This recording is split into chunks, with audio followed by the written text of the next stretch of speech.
Hello friends. तो आज हम इस वीडियो के अंदर हमारा जो क्लास 10 का चैप्टर नंबर 4 है हमारे पास, जिसका नाम है, जैसा कि आप स्क्रीन पर देख पा रहे हैं, कार्बन एंड इट्स कंपाउंड। हम इसके बारे में डील करेंगे। देखो भाई, ये जो चैप्टर है वो थोड़ा नया चैप्टर है आपके लिए, क्योंकि इसके अंदर आप वो चीजें पढ़ेंगे जो आपने अभी तक पीछे नहीं पढ़ी हैं। ठीक है, तो अच्छे से ध्यान से करिएगा। तो जैसा कि इस चैप्टर का नाम है कार्बन एंड इट्स कंपाउंड, यानी हमारे पास कार्बन होगा और कार्बन से रिलेटेड जितने भी हमारे पास कंपाउंड्स बनेंगे वो हम देखेंगे इस लेसन के अंदर क्या क्या होंगे। ठीक है, तो देख लेते हैं। भी सबसे पहले ये पढ़ना है हमें कि हम ये चैप्टर क्यों पढ़ रहे हैं, क्योंकि कार्बन का ही चैप्टर क्यों पढ़ रहे हैं। ऐसा इसलिए क्योंकि इस यूनिवर्स में लगभग हर चीज कार्बन से मिलकर बनी हुई है, यहाँ तक कि हमारे अंदर भी कार्बन के पार्टिकल्स मौजूद हैं। ठीक है, सबसे पहले मैं बेसिक बात बता देता हूँ। कार्बन होता है हमारे पास जिसका एटॉमिक नंबर हमारे पास 6 होता है, और अगर हम इसकी इलेक्ट्रॉनिक कॉन्फ़िगरेशन करें तो पहले में 2 और फिर आएगी 4, यानी कि ऑक्टेट कंप्लीट पूरा होने के लिए इसे 4 इलेक्ट्रॉन की जरूरत है। इसलिए कार्बन हमेशा 4 वैलेंसी शो करता है। कार्बन कितनी वैलेंसी शो करता है भाई? कार्बन वैलेंसी हमेशा 4 शो करेगा, यानी कार्बन हमारे पास टेट्रावेलेंट होता है। तो आपको ये अच्छे से बात याद रखनी है, कार्बन टेट्रावेलेंट होता है। ठीक है, देख लेते हैं अभी। देखो भाई, ये जो आगे लिखी हुई है ना ये बातें, ये कुछ खास बातें नहीं है, आप पढ़ लेना बुक्स के अंदर से। जो इंपॉर्टेंट इंपॉर्टेंट बात है, जो पेपर के पॉइंट ऑफ व्यू से वेरी वेरी इंपॉर्टेंट है, जो हमारे काम आने की बातें हैं, सिर्फ मैं वही वही बातें करता हूँ भाई वीडियो के अंदर। ठीक है, वैसे तो एनसीईआरटी के अंदर बहुत सारा कुछ लिखा हुआ है, देख लेते हैं भी। सबसे पहले अपने पास है बॉन्डिंग इन कार्बन। कार्बन के अंदर बॉन्डिंग कैसी होती है? ठीक है, द कोवेलेंट बॉन्डिंग। देखो भाई ध्यान से, हमारे पास 3 टाइप की बॉन्डिंग होती है, आप सबको पता है कौन कौन सी होती है, हम पिछले लेसन के अंदर भी कर चुके हैं होते हैं। फॉर एग्जांपल मेरे पास, मान लिया एक मेरे पास ए है और एक मेरे पास बी है, इन दोनों के अंदर इक्वल इलेक्ट्रॉन की शेयरिंग होती है, जिसको हम क्या कहते हैं, इलेक्ट्रॉन की शेयरिंग। तो जहां पर हमारे पास इलेक्ट्रॉन की शेयरिंग होगी तो वहां पर हमारे पास कौन सा बॉन्ड बनेगा बताओ? वहां पर हमारे पास कौन सा बॉन्ड बनेगा? इलेक्ट्रॉन की शेयरिंग से जो बॉन्ड बनता है वो हमेशा कोवेलेंट बॉन्ड बनता है। ठीक है, वो हमेशा कोवेलेंट बॉन्ड बनेगा। और अगर हमारे पास इलेक्ट्रॉन का ट्रांसफर हो जाए, फॉर एग्जांपल NaCl के अंदर हमने किया था Na पॉजिटिव और Cl नेगेटिव, है ना? जैसे देखो, अगर हम एग्जांपल लें, NaCl का ही एग्जांपल लें, तो सोडियम हमारे पास कितने नंबर पे आता है? 11 नंबर पे आता है। पहले में हमारे पास 2 हो गया, और बाद में हमारे पास 8 हो गया, और बाद में हमारे पास 1 हो गया। ये वैसे ही अगर क्लोरीन की बात करें, ये हमारे पास 17 नंबर पे आता है, 2, 8 और 7। देखो भाई, यहाँ पर अगर ये इस एक इलेक्ट्रॉन को बाहर निकाल दे तो यहाँ पर 8 इलेक्ट्रॉन कंप्लीट हो जाएंगे, और ये कहीं से बाहर से एक इलेक्ट्रॉन ले ले तो यहाँ पर 8 इलेक्ट्रॉन पूरे हो जाएंगे, यानी दोनों का ऑक्टेट कंप्लीट हो जाएगा और दोनों ही एलिमेंट स्टेबल हो जाएंगे।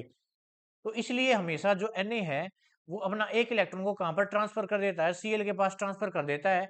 जब इलेक्ट्रॉन देता है तो इसके पास पॉजिटिव चार्ज आ जाता है, क्योंकि इलेक्ट्रॉन की कमी हो जाती है, ये कैटायन बन जाता है। और यहाँ पर हमारे पास नेगेटिव चार्ज आ जाता है क्लोरीन के ऊपर, क्योंकि इसने इलेक्ट्रॉन को लिया है। ठीक है, तो जब भी हमारे पास इलेक्ट्रॉन की ट्रांसफर होता है तो वहां पर जो बॉन्ड बनता है वो कैसा बॉन्ड बनता है बताओ? वो हमारे पास बॉन्ड बनता है आयोनिक बॉन्ड। इनके बीच में आयोनिक बॉन्ड बनेगा, जो कि आयोनिक बॉन्ड किसकी वजह से बनता है? इलेक्ट्रॉन के ट्रांसफर की वजह से। ठीक है, आप फिलहाल ये याद रखो कि हमारे पास जो कार्बन होते हैं, जितने भी कार्बन कंपाउंड्स होते हैं, उनके अंदर कोवेलेंट बॉन्ड बनता है। कहने का मतलब कार्बन हमेशा इलेक्ट्रॉन को शेयर करता है, और मोस्टली आपको वो हाइड्रोजन के साथ दिखेगा।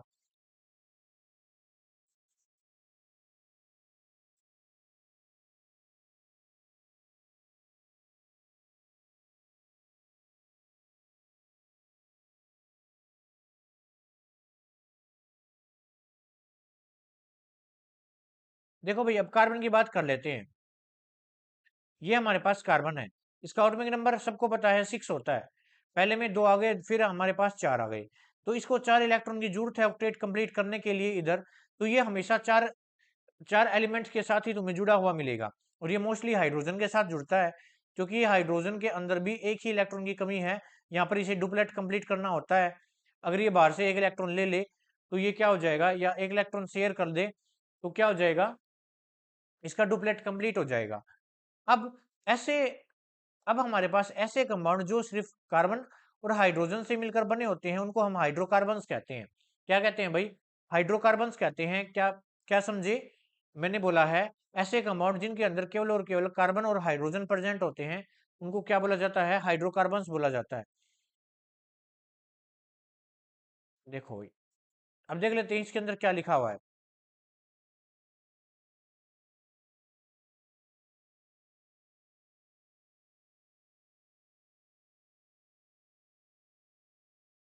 इन the previous chapter we have studied the properties of ionic compound. हमने इससे पिछले लेसन के अंदर हमने पढ़ लिया था। अगर आपने हमने हमारी वीडियो देखी हो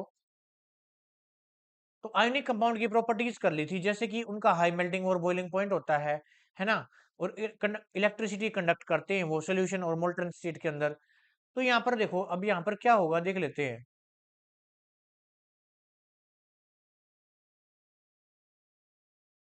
late us study the properties of some carbon compound. Mostly जो कार्बन कंपाउंड होते हैं वो पुअर कंडक्टर ऑफ इलेक्ट्रिसिटी होते हैं। ऐसा क्यों? क्योंकि उनके अंदर फ्री इलेक्ट्रॉन प्रेजेंट नहीं होते हैं, इसलिए मोस्टली जो कार्बन कंपाउंड्स आपको दिखेंगे वो सारे ही पुअर कंडक्टर ऑफ इलेक्ट्रिसिटी दिखेंगे, उनके अंदर से करंट पास नहीं होता है। ठीक है। On the boiling and melting point of the carbon compound we find that these compound have low melting and boiling point. जो इनका मेल्टिंग और बॉइलिंग पॉइंट भी है वो भी लो होता है कोवेलेंट कंपाउंड का, क्योंकि जो हमारे पास कोवेलेंट बॉन्ड होते हैं वो वीक होते हैं। ठीक है। We have concluded that force of attraction between the molecules are not very strong. तो वही बात है, जैसे मेरे पास एक कार्बन है, ये दूसरा कार्बन है, इसके बीच में जो बॉन्ड है, इसका ये बॉन्ड है वो कोवेलेंट बॉन्ड होता है, ज्यादा स्ट्रॉन्ग नहीं होता। थोड़ी सी हीट देने पर ही ये बॉन्ड टूट जाता है, इसलिए इनका मेल्टिंग और बॉइलिंग पॉइंट होता है वो क्या होता है भाई? कम होता है। ठीक है। देख लेते हैं आगे क्या लिखा हुआ है। In class ninth, we learnt about combining capacity of various element and how it depend on the number of valence electrons. हमने कंबाइनिंग कैपेसिटी यानी वैलेंसी के बारे में पढ़ा था क्लास नाइन्थ के अंदर। वही मैंने बताया है, जैसे कार्बन है, कार्बन का एटॉमिक नंबर हमारे पास 6 होता है, पहले में 2, फिर हमारे पास 4, ऑक्टेट कंप्लीट होना चाहिए इसका। वही बातें यहाँ पे शेयर कर रहा है ये। We know that the reactivity of element is explained on the tendency of attain completely filled outer shell, that is attain noble gas configuration। यानी यहाँ पर 8 इलेक्ट्रॉन कंप्लीट होने चाहिए। Element forming ionic compound achieve by this either gaining और losing electron from the outermost shell. Outermost shell से या तो electron को लॉस करेगा या इलेक्ट्रॉन गेन करेगा। कहने का मतलब यहाँ पर 8 इलेक्ट्रॉन पूरे होने चाहिए, चाहे लॉस से करे या चाहे गेनिंग से करे। ठीक है। अब देखो, in this case carbon it has 4 electron in its outermost shell and need a gain or loss 4 electron to attain noble gas configuration। तो देखो भाई, जो हमारे पास कार्बन होता है उसका एटॉमिक नंबर 6 होता है, पहले में 2 फिर 4। अब देखो ये इसके पास दो कंडीशन है, या तो 4 इलेक्ट्रॉन बाहर निकाल दे या फिर 4 इलेक्ट्रॉन बाहर से ले ले। दो ही दोनों के अंदर इक्वल एनर्जी लगेगी। तो ये पता क्या करता है, 4 इलेक्ट्रॉन शेयर कर लेता है बाहर से, ना ही तो ये लेता है ना देता है, सिर्फ शेयर कर लेता है। अगर ये जो कार्बन होगा ये 4 इलेक्ट्रॉन को लॉस कर देगा, इसके ऊपर 4 पॉजिटिव चार्ज आएगा। ठीक है। अगर ये गेन करेगा तो इसके ऊपर कैसा चार्ज आएगा? 4 नेगेटिव चार्ज आएगा। आपको सभी को पता है इलेक्ट्रॉन गेन करते हैं तो नेगेटिव चार्ज बढ़ जाता है, उस टाइम पे हमारा एनायन बन जाता है, यानी नेगेटिव चार्ज इंक्रीज हो जाता है। ठीक है। ये दोनों लाइन मैं बता चुका हूँ। Carbon overcome this problem bye sharing of valence electron. तो इस प्रॉब्लम को इस ये प्रॉब्लम ना हो, ना ही वो कैटायन बने ना ही वो एनायन बने, इस प्रॉब्लम को खत्म करने के लिए कार्बन क्या करता है, अपने ये 4 इलेक्ट्रॉन है ना ये बाहर से शेयर कर लेता है। ठीक है, किसी और एलिमेंट से। The simple molecule formed in the manner is the hydrogen has. देखो भाई, has you learned earlier the atomic number of hydrogen is 1। हमें पता है हाइड्रोजन का एटॉमिक नंबर 1 होता है। तो hydrogen has 1 electron in the के शेल। देखो भाई, हाइड्रोजन है, इसका एटॉमिक नंबर हमारे पास 1 होता है, और जो बाहर हमारे पास न्यूक्लियस होता है, न्यूक्लियस के चारों ओर हमारे पास के शेल होती है, उसके अंदर एक इलेक्ट्रॉन होता है, उसे 2 इलेक्ट्रॉन लेने की जरूरत है। एक और इलेक्ट्रॉन यानी डुप्लेट कंप्लीट करना उसको, यानी 2 इलेक्ट्रॉन के शेल के अंदर पूरे होने चाहिए, लेकिन ये भी नहीं कर पाता। तो इसलिए ना ये भी इलेक्ट्रॉन शेयर कर लेता है बाहर से। ठीक है। इसलिए आप सभी ने देखा होगा हाइड्रोजन हमेशा अकेला नहीं मिलता, आपको H2 की फॉर्म में मिलता है, क्योंकि ये हमेशा खुद का डाइमर बना के रखता है ऐसे इलेक्ट्रॉन की शेयरिंग से। H2 हमेशा आपको H2 मॉलिक्यूल के अंदर दिखेगा ये आपको। ठीक है। This allow each hydrogen atom to attain. देखो भाई, जो मैं बता रखा वही है। ये हमारे पास पहला हाइड्रोजन हो गया, ये इसका इलेक्ट्रॉन, ये दूसरा हाइड्रोजन इसका इलेक्ट्रॉन, दोनों इलेक्ट्रॉन आपस में शेयर हो गए, दोनों के इलेक्ट्रॉन की शेयरिंग होगी, दो दो इलेक्ट्रॉन कंप्लीट हो गए दोनों के, और ये ज्यादा स्टेबल हो गया।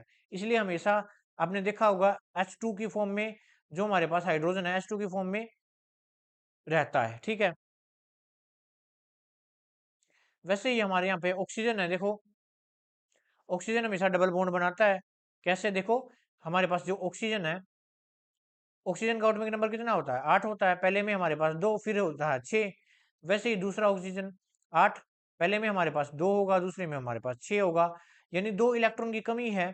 करने इसको पूरा करने के लिए क्या करता है ये 2 इलेक्ट्रॉन की शेयरिंग करता है, किससे, दूसरे ऑक्सीजन एटम से। देखो ये हमारे पास 6 इलेक्ट्रॉन दिखा रखे, ये हमारे पास पहला ऑक्सीजन है, ये हमारे पास दूसरा ऑक्सीजन है। तो 6 इलेक्ट्रॉन इसके दिखा दिया आउटर मोस्ट शेल में, 6 इलेक्ट्रॉन इसके दिखा दिए। अब दो दो इलेक्ट्रॉन इन्हें शेयर कर लिए, टोटल 8 हो गए ना पूरे। तो आपको याद रखना है ऑक्सीजन ऑक्सीजन के बीच में हमेशा डबल बॉन्ड आएगा, ये आपको याद रखना है, ठीक है। नेक्स्ट देख लेते हैं नाइट्रोजन। नाइट्रोजन देख लेते हैं। नाइट्रोजन हमेशा 3 बॉन्ड बनाता है। जैसे नाइट्रोजन है, इसका एटॉमिक नंबर कितना होता है, 7, पहले में 2 और फिर 5। वैसे ही दूसरा नाइट्रोजन होगा तो 5 इलेक्ट्रॉन ऐसे दिखा देते हैं, 1 2 3 4 5, 1 2 3 4 5। तो 3 इलेक्ट्रॉन की शेयरिंग, 8 इलेक्ट्रॉन पूरे, ये भी स्टेबल ये भी स्टेबल। इसलिए हमेशा आपने देखा होगा जो N2 है, वो जो नाइट्रोजन N2 की फॉर्म के अंदर एग्जिस्ट करता है। अब तक हमने क्या पढ़ लिया, अब तक हमने ये पढ़ लिया, ध्यान से समझना, जो हाइड्रोजन है हमेशा H2 की फॉर्म में एग्जिस्ट करता है, ठीक है। जो हमारे पास ऑक्सीजन है हमेशा O2 की फॉर्म में एग्जिस्ट करता है। तो ऑक्सीजन ऑक्सीजन के बीच में हमेशा डबल बॉन्ड होगा, हाइड्रोजन हाइड्रोजन के बीच में हमेशा सिंगल बॉन्ड होगा, और नाइट्रोजन नाइट्रोजन के बीच में हमेशा ट्रिपल बॉन्ड होगा, ठीक है। और इसके पास अपने एक लोन पेयर होता है, ठीक है, 2 इलेक्ट्रॉन का एक लोन पेयर होता है। तो यहाँ पर 2 इलेक्ट्रॉन है, इसको एक लोन पेयर बोलेंगे, 1 लोन पेयर। इसके पास भी 1 लोन पेयर, ठीक है, ऐसे बोलते हैं। अब देखो नेक्स्ट,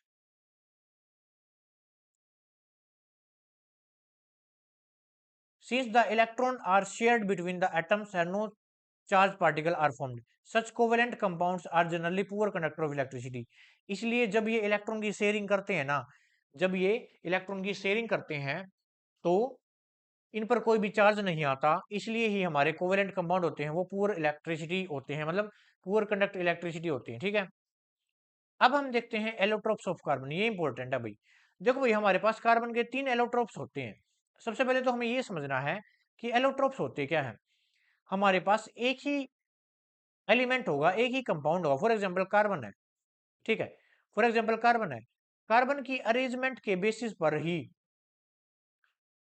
मैं क्या बोल रहा हूं ध्यान से सुनना, अगर हम कार्बन की अरेंजमेंट को अलग कर दे, अगर हम कार्बन कार्बन की अरेंजमेंट को अलग कर दे, उस अरेंजमेंट से एक नया कंपाउंड इंट्रोड्यूस हो जाता है, उसी को हम एलोट्रोप्स बोलते हैं, ठीक है। तो the element carbon occur in different form in nature, जो कार्बन है अलग अलग फॉर्म के अंदर एग्जिस्ट करता है नेचर के अंदर, ठीक है।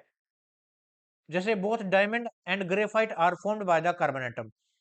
हमें पता है जो हमारे पास डायमंड होता है और जो ग्रेफाइट होता है वो दोनों ही कार्बन से मिलकर बने होते हैं, लेकिन इनके अंदर डिफरेंस देखो कितना है। जो हमारे पास कार्बन, जो हमारे पास डायमंड होता है ना, वो एक नॉन मेटल है लेकिन बहुत ही हार्ड है, बहुत ही ज्यादा हार्ड नॉन मेटल होता है डायमंड, ये आपको याद रखना है। दूसरा, एलोट्रोप ऑफ कार्बन होने के बावजूद भी जो हमारे पास ग्रेफाइट होता है वो गुड कंडक्टर ऑफ इलेक्ट्रिसिटी होता है, ठीक है। हालांकि जो कार्बन कंपाउंड्स होते हैं उनके अंदर से करंट पास नहीं होता, लेकिन ये एक एक्सेप्शन है, आपको याद रखना है। जो ग्रेफाइट है वो कार्बन का कंपाउंड होने के बावजूद भी उसके अंदर क्या होता है भाई, करंट पास हो जाता है। ऐसा इसलिए होता है क्योंकि ध्यान से देखो, यहाँ पर देखो ग्रेफाइट का स्ट्रक्चर देखो। नॉर्मली हमारे पास कार्बन है, 4 बॉन्ड बनाता है। कार्बन कितने बॉन्ड बनाता है भाई, नॉर्मली हमारे पास जो कार्बन होता है ना वो 4 बॉन्ड बनाता है, ठीक है। लेकिन यहाँ पर देखो ग्रेफाइट के अंदर कितने बॉन्ड बना रखे हैं। इस कार्बन को देखो, इस कार्बन ने अपने से अलग 3 कार्बन एटम को बॉन्ड बना रखे, यानी इसका जो ग्रेफाइट के अंदर एक इलेक्ट्रॉन है वो फ्री प्रेजेंट है, एक इलेक्ट्रॉन है फ्री प्रेजेंट है, और यही इलेक्ट्रॉन रिस्पॉन्सिबल है इसकी कनेक्टिविटी के लिए, ठीक है।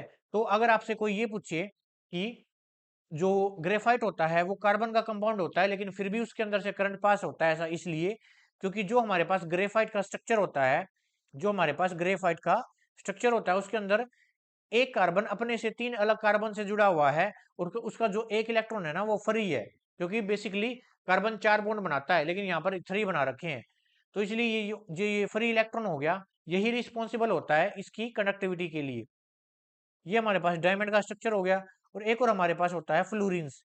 इसकी फुटबॉल जैसी स्ट्रक्चर होती है, इसके अंदर हमारे पास 60 कार्बन है, वो एक फुटबॉल टाइप स्ट्रक्चर बनाते हैं और आपस में जुड़ जाते हैं। तो ये हमारे पास 3 इंपॉर्टेंट थे एलोट्रोप्स ऑफ कार्बन। कौन कौन से थे? डायमंड, ग्रेफाइट और फ्लोरीन्स। ठीक है, तो ये हमारे पास कुछ क्वेश्चन है, ये हम आगे डील करेंगे। ठीक है,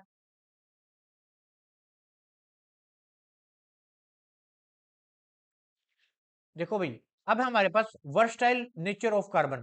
कार्बन का वर्सटाइल नेचर कैसे है देखो। You have seen that formation of covalent compound, हमने देखा कोवेलेंट बॉन्ड बनाता है carbon by sharing of electron in the various element and compound.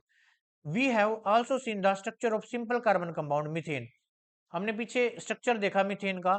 इसके अंदर क्या हो रहा था, एक कार्बन था और हमारे पास 4 हाइड्रोजन ऐसे जुड़े हुए थे। ठीक है, 4 हाइड्रोजन ऐसे जुड़े हुए थे, इसको बोला जाता है मीथेन। वो हम बाद में देखेंगे इसका नाम मीथेन कैसे हुआ। तो फिलहाल आप इतना याद रखो कि हमारे पास CH4 होता है, उसका नाम होता है मीथेन।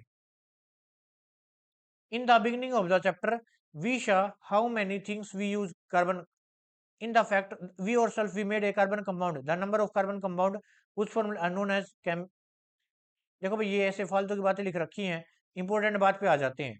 सबसे पहली बात ये है, carbon has unique ability to form a bond with other atom of carbon. Carbon के पास अपनी एक यूनिक एबिलिटी होती है जो वो अदर कार्बन के साथ बॉन्ड बना सकता है। फॉर एग्जांपल, मेरे पास ये कार्बन है, ये दूसरा कार्बन है, ये तीसरा कार्बन है, ये फोर्थ कार्बन है, इसके साथ ये बॉन्ड बना लेता है, एक लंबी सी चेन बना लेता है। इसकी इसी प्रॉपर्टी के कारण ही हमारे पास बहुत सारे कार्बन कंपाउंड्स प्रेजेंट होते हैं। और इसकी इस प्रॉपर्टी को कौन सी प्रॉपर्टी बोलते हैं भाई? कैटिनेशन। ये आपको याद रखनी है अच्छे से। What is catenation? कैटिनेशन क्या होती है? कार्बन की वो प्रॉपर्टी होती है ये जिसके कारण कार्बन अपने ही दूसरे कार्बन एटम के साथ एक लंबी सी चेन बना लेता है। देखो ये लिखी हुई, this property is known as catenation. तो समझ में आ गया कैटिनेशन क्या होता है? कार्बन लंबी चेन बना लेता है एक कंपाउंड्स की। सेकंड देख लेते हैं क्या लिखा हुआ है। Since carbon has a valency of 4, it is capable for bonding with the other atoms of carbon atoms, some other monovalent element. Compound of carbon are formed by oxygen hydrogen. Compound with specific property depend on the element other than the present in molecule. जो carbon है वो अपने से अलग carbon के साथ भी bond बना सकता है, जिसे हम कैटिनेशन बोलते थे। और कार्बन है वो ऑक्सीजन के साथ भी बॉन्ड बना सकता है, कार्बन है हाइड्रोजन के साथ भी बॉन्ड बना सकता है। ठीक है, तो यहाँ पे बता रखा है। अब नेक्स्ट है सैचुरेटेड एंड अनसैचुरेटेड हाइड्रोकार्बन। जो ये टॉपिक है हम सेकंड पार्ट में पढ़ेंगे, नहीं तो हमारी नहीं तो हमारी जो वीडियो है ना वो ज़्यादा लंबी हो जाएगी। तो इस वीडियो के अंदर हम इतना ही करते हैं। ठीक है, तो तब तक के लिए थैंक यू।